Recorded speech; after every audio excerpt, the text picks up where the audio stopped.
Theories of Everything podcast host Curt Jaimungal recently had UFO historian and researcher Richard Dolan on his show. It was a phenomenal conversation, but one part in particular really stuck out to me when Curt brought up a secret UFO meeting he had with the Canadian government.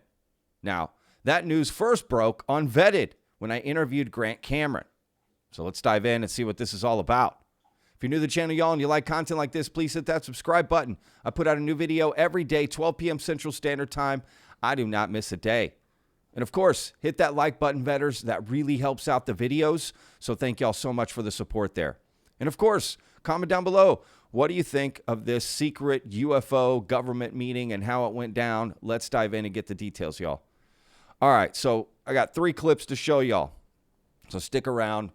It gets interesting. All right, first clip, let's just look at the clip from Theories of Everything podcast so we can get, this is what it's about. Then I'm going to show you the vetted clip, and then one last Theories of Everything clip that even adds more context to all of this. And we got to go back to when Sean Cahill and Luis Elizondo were on Theories of Everything a while back. All right, so let's start with this one. So my last interview with a UFO bigwig was 8 months ago. And in part, the reason for the lack of frequency with this topic is because I've backed away. I've backed away. Why? Because I'm disappointed and I'm dismayed. So the reason is that there's always the promise of some tangible governmental or scientifically sanctioned data that's just around the corner. There was the rumor of 40 new whistleblowers coming forward. It never panned out, but even if it was 140, then the next question is, so what? Because there's only so much that talking can do. And I see acrimony developing in the people who are involved in this scene. So I went to the Soul Foundation, the Soul Conference, and the most euphoric people there were the attendees. And like the rest of the people who are actually involved, they're calloused, they're embattled, and I see this dyspeptic attitude also growing on the part of the UFO community for people who have been in it. Like, you can actually tell how long have you been in it by how bitter are you. So I see this jadedness developing in myself as well, and luckily I can identify it before it becomes something significant. So I've backed away, and there's just something about this topic that's not right, man. There's something about it. It's always been like that. I feel your pain. I get it. I get what you're saying. I'm trying to figure out, I've also been burned. So I don't know. How? Maybe I'll keep this in. Or maybe I'll take this out. I don't know. But approximately 1 or 2 years ago, there was this Canadian government association, something that was supposed to develop between the Canadian government and the USA UFO people who have knowledge. I won't say who, but Grant Cameron was involved in this, and people, if you're watching, you can ask Grant himself. It's just not my place to speak about this. I'm going to play the clip, don't worry. But there was an MP called Larry Maguire who wanted to host a panel, again, between the MPs in Canada and then the bigwigs. And I was part of the Canadian government requested that I be a mediator because of my background in physics and the fact that I'm Canadian, and then that I know somewhat about this topic while not being a ufologist. So if anything, I'm a mathematical physics researcher who dabbles sometimes in the phenomenon. Sure. They like that. They felt like it was grounded or analytical for whatever reason. Then they set up I believe it was like 2 meetings, and I was there. Again, you could ask Grant Cameron, and then it was shut down because of some of the people who were involved on the US side. They didn't like that if I was to be involved. Some of it was my fault. They didn't like that if I was to be involved, it would somehow be on YouTube, and then it would be UFO-tainment. They didn't want it. They thought it would be too popular. They wanted these meetings to be done in a more clandestine manner, and that left a sour taste in my mouth. I'll look into it, or we can maybe even talk privately about it. Or not. I can't talk to Grant. Look, I mean, so real quick, again, I'll put links in the description. You can go watch all of this, at your own disposal, right? Without my commentary. your own disposal. That doesn't make sense. Anyway, discretion. Here's the original clip, right, that came out when I interviewed Grant Cameron, and I'm assuming that's what Curt is responding to, because otherwise there was no reason for him to bring it up. And Grant brought it up on my show for the first time, and I was as shocked by it as anybody.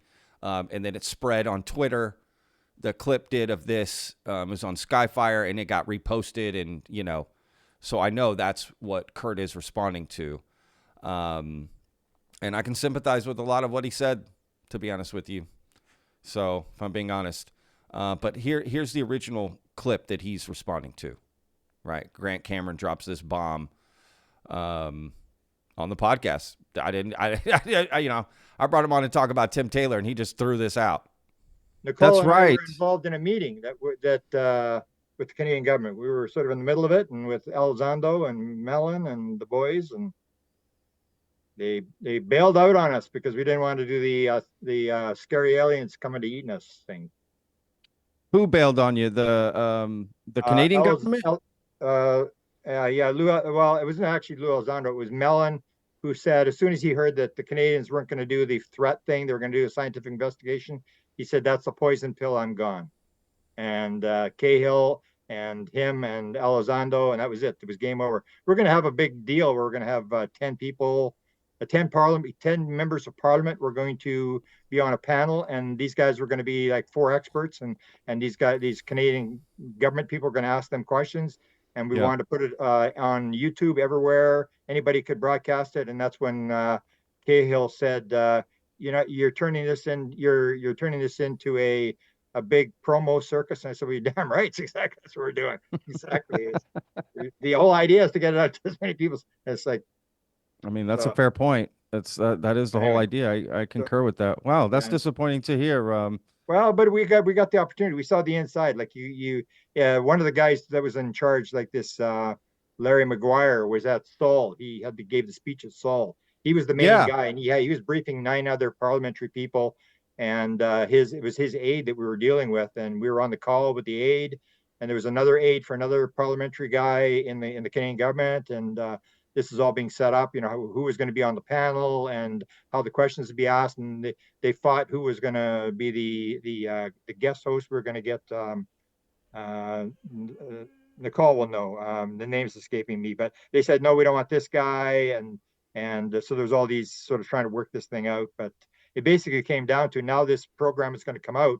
What the deal is, the Canadians are going to put this program out, which is coming out in the fall, and it's the science advisor to the Prime Minister. So she was sitting in the background on this thing. So this panel that we were going to do is going to be a cover. It was going to be a cover, and we were going to broadcast this thing, and that would give her the thing to say, oh, look, there's this interest. We should do a UFO study. But they wanted to do it. They just needed a cover, and that was what Nicole and I and Elizondo and all these people were going to do. And then because we didn't want to do the threat thing, we said, we got no military people who've, Canada, we're not into weapons, we're not into guns, we're not into, fighting people and stuff like that. And we just said, well, we haven't got any military witnesses that are saying that they're threatening our airships and stuff like that. We want to do a scientific investigation. And then, nope, we're not doing that. It's like, game over, we're gone. And Gresh, that's what we heard about Gresh. Gresh was mentioned at that point. The Canadians said, oh, we'd like that guy from Colorado Springs. If you get that Dave guy from Colorado Springs, we'd like to talk to him again. That's when we learned about Gresh. That was August of 2022. Oh, yeah. August 22. So that was a full year. Yeah, and Nicole was there. Came out. Yeah, his name had kind of been whispered. We just knew him as Dave from Colorado Springs. So when it became public, I looked it up because he was a real estate agent. Is Dave, and I looked up. Sure enough, it was Gresh. So they knew. Said, that guy's good. Who was the host that they didn't want? Nicole. Well, they didn't want you to host it. They didn't want Dave Scott to host it, and the Canadian MPs wanted Curt Jaimungal to do it. And then Lou and Cahill had kind of had something with Jaimungal before, but they've made up since then. So that's all water under the bridge because they've gone back on his show like 2 or 3 times now. I don't think they had a dispute with me. I just didn't want to be a part of it. I wanted to sort of have an independent thing where I'm like you. I'm just going to poke the bear. I'm going to sit in the background and that's what you had said. You're too UFO. They said Dave Scott was like too Bigfoot. Jimmy Dave Church Scott was didn't too. I know that. Yeah, it was too like UFO. What does that even mean? He's too. You're too UFO. I don't know. I mean, that's crazy. That's weird. But they're playing that's this, interesting. we're the cool guys. We're too cool for this kind of stuff. The same as like now with the, everybody's into the nuts and bolts stuff. And, Sheehan talked about the fact that. So anyway, there you go. They talked about that. So clearly, Curt was chosen from the Canadian side. Other people were suggested, but it sounds a little bit different from what Curt's saying, right? Like, essentially, they just wanted this to be a, for show, basically, right? Have this sort of meeting and then be able to point at it and say, see, people are having meetings about this, right? That was the whole plan. So they kind of wanted to use Curt in a lot of ways, right? And then he wanted to do his thing with it. And it was like, no, this is getting too out of hand, right? This is turning into a circus, or as Curt mentioned, UFO-tainment, right? But the people Curt didn't want to mention is Luis Elizondo, Chris Mellon, Sean Cahill, right? And the reason it got turned down isn't because of the reason Curt is giving either, right? That, they were going to put on YouTube, so let's just cancel it. No. According to Grant, right, it's that the Canadians didn't want to go along with this threat narrative. And so Cahill, Mellon, Lou Elizondo, that's the narrative they wanted. So because the Canadians didn't want to do it, they scrapped it, right? So at the end of the day, I don't think it had anything to do with UFO-tainment or it being put on YouTube or anything, right? I mean, maybe it could be a mix of those things, but again, leave it to Grant, man. Love that guy. He just saying, talking. So that's interesting. As soon as I was watching the Richard Dolan interview, right, with Curt, immediately I thought, okay, wow, he's bringing that up because of the clip Grant came on, vetted, and talked about that, right? So that's interesting, right, that these things are happening behind the scenes, which is in turn making Curt and other people like Curt, right, become very disenfranchised with the UFO community and the promises that come from the UFO community, right? And then being kind of used behind the scenes, right, in a weird way. And I get it, right? He's kind of wants to get away from the UFO topic for that reason, right? And I can totally understand it. Because he's, he thinks something's off. Something's not right. Something is off, man. So that's interesting.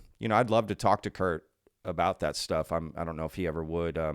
He probably seems like the kind of the guy that just wants to let it go and move on and do his thing. And I can totally respect that. And I totally understand that. But real quick, Nicole there mentions how Sean Cahill and Lou Elizondo and Curt kind of, had some issues, but it's now water under the bridge. Well, I learned what exactly the issue was. And it's this interview. So it's kind of a long clip, but I'll tell you when to pay attention. Because it's during this interview that they kind of get upset at Curt. If I understand this, because I don't want there to be a misunderstanding by the people who are watching. You're not upset at the people who are asking questions, nor are you upset at me, nor are you ungrateful. No, we're not even upset. Yeah, It's Curt. more about that the types of questions we're not upset. indicate that the UFO community at large is either misguided or misled, and there are opportunity costs as well. So they could be focusing on something that you feel like is more productive. Again, this is from 2 years ago, right? So probably before this Canadian government thing, right? August 2022, so about a year and a half ago. And again, so Curt is also knew about David Grush way before everybody else, right? Who else knew about David Grush beforehand, right? They were trying to bring David Grush in before he ever retired, right? Before he ever retired and blew the whistle, he was trying to work in certain meetings, right? Which is interesting, right? I don't know Yeah, that's interesting. But anyway, this is 2 years ago. Luis Elizondo, Sean Cahill, and Curt. If I can reiterate, this is not the frustration by Sean and I is definitely not directed towards you or anybody in your audience or the person asking the question. They're legitimate and they're good questions. What we are frustrated with is the habitual tendency to go back and discuss things that are not only not relevant, but have been implanted as falsehoods to begin with by people in the past. And these things continue to resurface. Well, okay, that's fine, Lou. We're talking about potentially, another incident from an F-35, but what about the reptilians? What does it have to do with the reptilians? Guys, we're not talking about reptilians, man. I mean, stop, please. Try your best to remove whatever you may have learned in the past about this and say, well, I've been researching this for 30 years. And you know what? You've been researching fiction. So a lot of this stuff has been fictionalized. You're not an expert in reading someone else's book. That doesn't make you an expert. I'm sorry. And so you've got to learn to approach this a little bit more objectively. And this is why we are loathsome to offer our position and perspective. Because at the end of the day, I don't want to be guilty of the same thing. It doesn't matter what Lou Elizondo thinks. It doesn't matter what Sean thinks. What matters is what you think. Here's the data. Here's the facts. You figure it out for yourself, what this means to you, what to your religion, your culture, your philosophy, your psychology, sociology, and everything else in between. How you identify with this information is up to you. It's not my job to tell you what to think about it. My job is simply to provide you the information and the evidence, and you figure it out for yourself and your family and your friends and however else you want to do it. But don't superimpose that on me. Please don't do that. Yeah. I don't do that on you. Please don't do that to me, because it's not fair.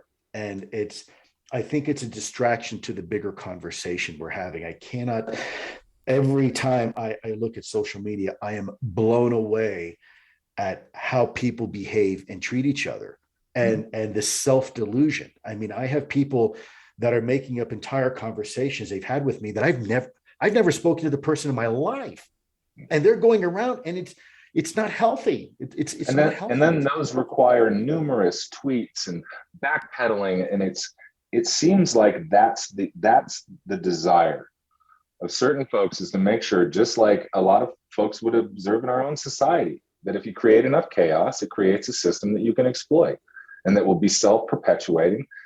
And at this point, and Curt, I'm not accusing you of this. I'm not accusing your audience of it. I'm just taking a chance at this point to say. Let me hit the bathroom real quick. By the way, go ahead. I'm not. Pay attention right here. Pay attention. This has been really tough for us, because it's a tough decision to decide whether or not to participate at the level that folks want. Did you see that?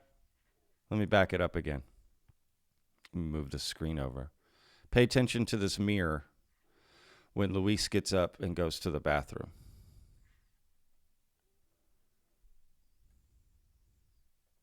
Decide whether or not to participate at the level that folks want.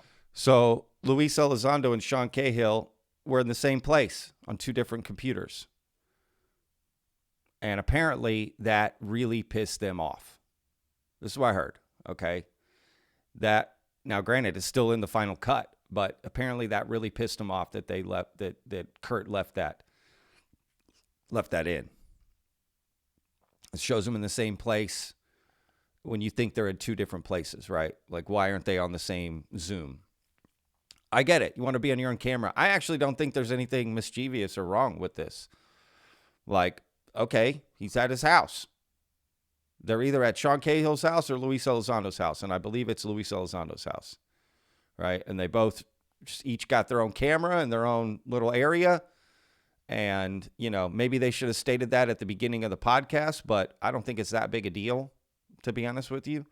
I mean, they're friends. They hang out. I don't see the problem.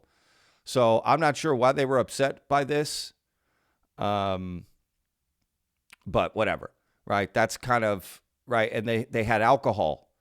They drank alcohol during this podcast. Now, Luis Elizondo states that he didn't. He filled it with apple juice, his beer bottles. But Sean Cahill is drinking.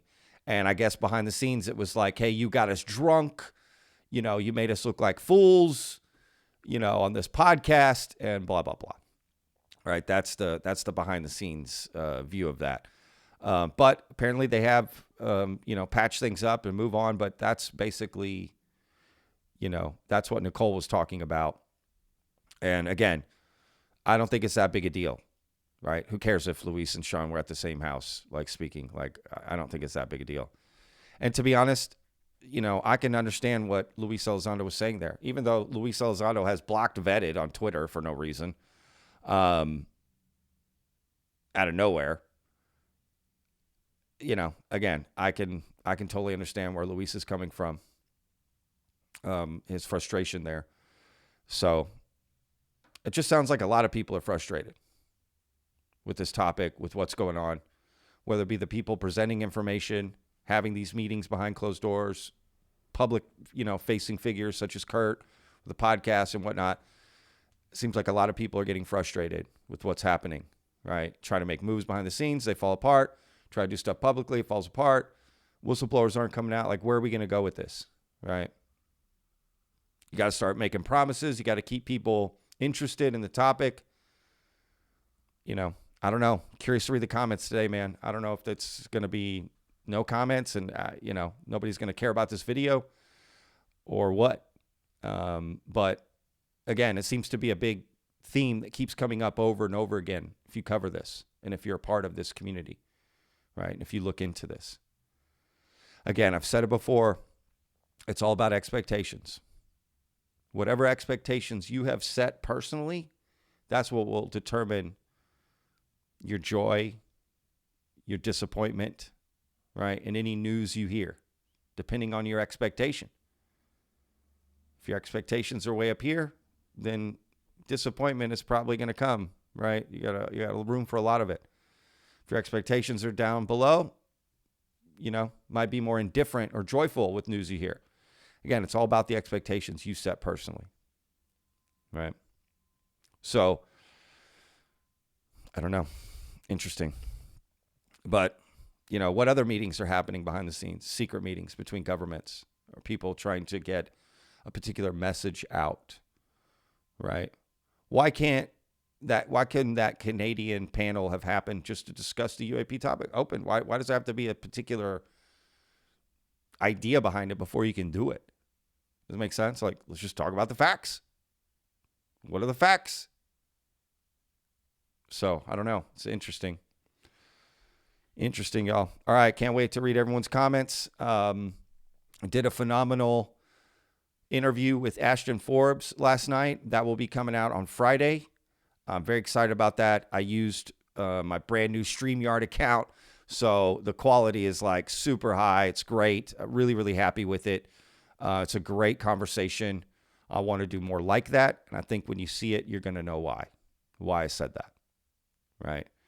I think we found a way to be able to have hard conversations, but in a civil way, right? And I'm glad I did that with Ashton. It's a great conversation. He presents his argument. I'm able to ask questions and push back, and we can be friends at the end of it. And that's how it should be, So I'm really, really happy with it, and I can't wait to share it with y'all. He addresses the Joe Rogan stuff, talks about some things about the MH370 that's never been made public before. So, it's a great conversation. In my opinion, it will be the best interview or conversation about MH370 that exists on the internet. It's the interview he was going to do on Joe Rogan. He did it on Vetted.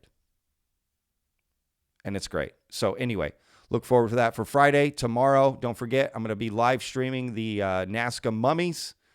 They're presenting again. Now, just in case something goes wrong and something happened, and I don't live stream and I just put out a video, just, expect that. But that's my plan. So as far as everything goes well on their end, the Nazca mummy end, I will be live streaming that, and that will be earlier than normal. So normally the video comes out at noon. The live stream will start earlier. Okay, 9, 10 a.m., somewhere in there. Just be looking for that. I'll put a thumbnail out or whatever so you can follow. And I don't know how long it's going to go. I don't know anything, y'all. I just know they're presenting some more mummies. And we're going to take a look at it. So anyway, all right, y'all. We'll see you on tomorrow's video. Or on the live stream, sorry. Don't forget to check out our Discord server. It links in the description.